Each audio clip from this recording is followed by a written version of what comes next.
Hey guys, and welcome back to our channel How to Guide. In this tutorial, we are gonna look at how to create a group in Zangi. Now let us begin. Well, do note that I have already logged into my account. In case you have not, do it right now. The process is quite easy.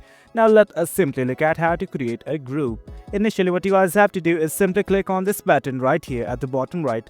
This is a pin-like icon clad in a blue button. Click on it right now.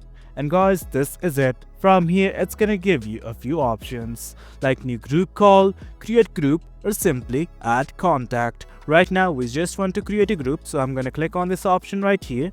Once you do that, all you need to do is select the participants, and once everything's okay, click on the tick button at the top right. Now finally, it's gonna ask you to enter your group name right here. I'm gonna enter it right now.